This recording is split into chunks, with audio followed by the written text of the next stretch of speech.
Ahojte, vítajte pri pokračovaní našej prestavby, kde vám ukážeme, aké vychytávky bezpečnosti či komfortu sme si spravili na aute.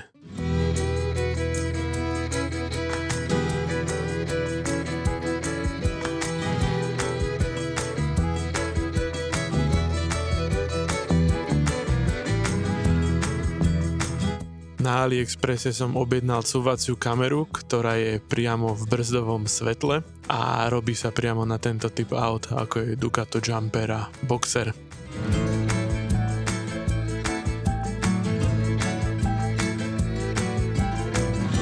Stálo to cca 30 eur, inštalácia je jednoduchá a dá sa to napojiť na autorádio.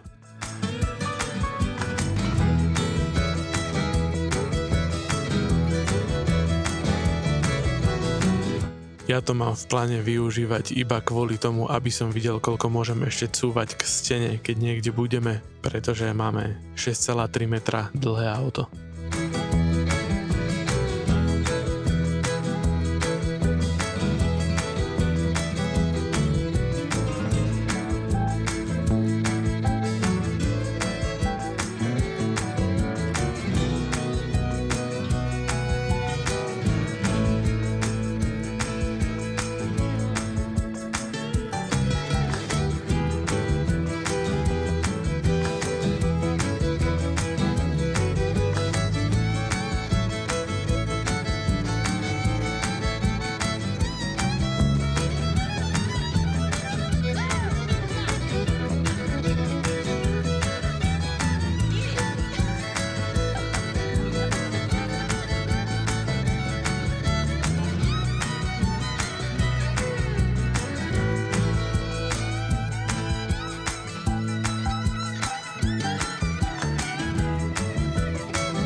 Autorádio som natiahol zo zadu štvorpinovým káblom, ktorý bol k tomu a nevedel som to napojiť. Aby sa to spúšťalo pri spiatočke, tak som to vyriešil tak, že som to dal na poistky, je tu taká rozdvojka, takže do jedného poistkového bloku som vedel dať dve. Samozrejme, že tam som musel doplniť ďalšiu poistku. A vymyslel som si to takto na spínač. A nakoniec aj dobre, lebo niekedy sa chcem pozrieť do kamery, ale nechcem dávať spiatočku a niekedy zase opačne dávam spiatočku, ale vôbec nepotrebujem kameru, takže si tu kliknem a ukáže mi zadok. Takže po 3/4 roku, odkedy to je nainštalované, je to konečne aj funkčné.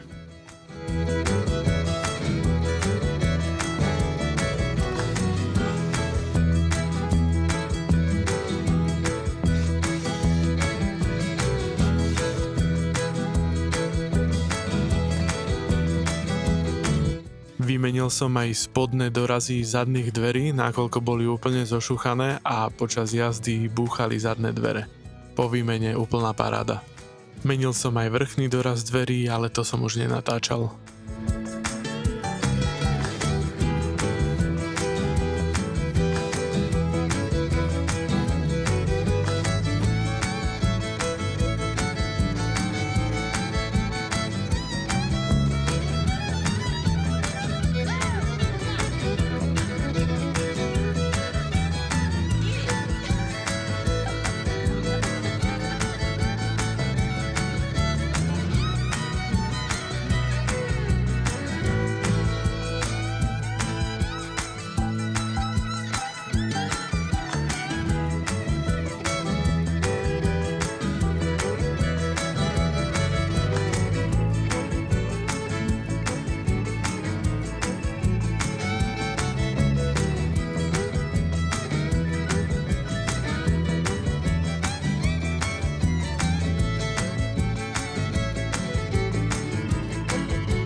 keď som bol v zadnej časti, tak som rovno vymenil aj západku zámku, keďže bola úplne hrdzavá a tieto záležitosti stoja pár eur.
Výmena žiaroviek za tieto ledkové bola jedna z najlepších vecí, ktoré som v aute vymenil.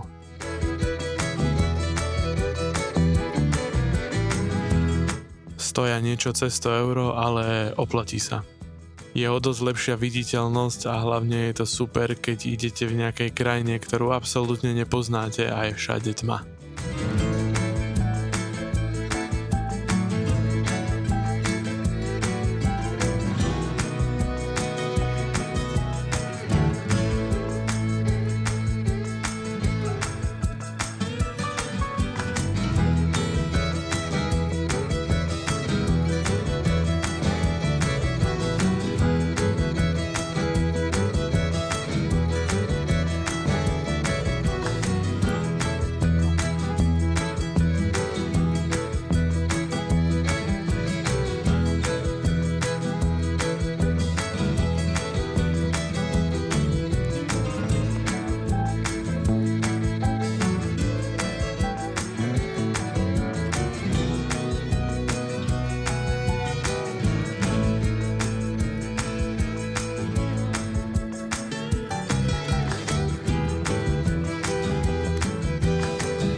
A toto je bezpečnostná klasika pre všetkých, čo majú tieto autá. Sú to pliešky, ktoré sa montujú zo zadu zámku a mali by zabraňovať vypáčeniu zámku šrobovákom.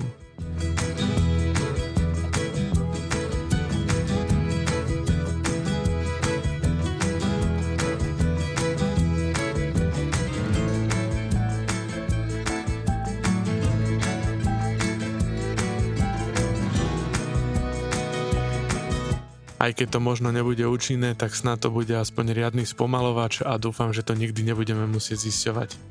Inštaluje sa to iba na tie dvere, kde sú zámky na kľúč.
Keďže zapalovač nepotrebujeme, tak sme obidve diery mohli využiť na USB nabíjačky, kde sú dve USB-C a dve USB-A a je to fajn na nabíjanie počas jazdy, či už telefónov, kamier alebo hoci čoho.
A posledná vec, ktorá by sa mala robiť ako prvá, pretože keď zateplíte, tak už to v živote nespravíte, je dať preč bočnú lištu posuvných dverí a dobre to tam vyumývať, prípadne ako ja vyšmirglovať, nanovo natrieť, samozrejme farbou proti hrdzi a dať lištu naspäť. Ideálne potom lištu aj zhora zasilikonovať, nech tam nezateká voda a nech sa tam neurobi to isté, lebo už sa k tomu pravdepodobne v živote nedostanete. Ak to budete náhodou robiť, tak si hlavne nezabudnite podoprieť bočné dvere, nech vám nepadnú. Ďakujeme za zhliadnutie videa. Veríme, že vám to dalo nejakú inšpiráciu alebo nápady a na budúce sa pozrieme na to, ako sme vyrábali skrinky nad posteľou.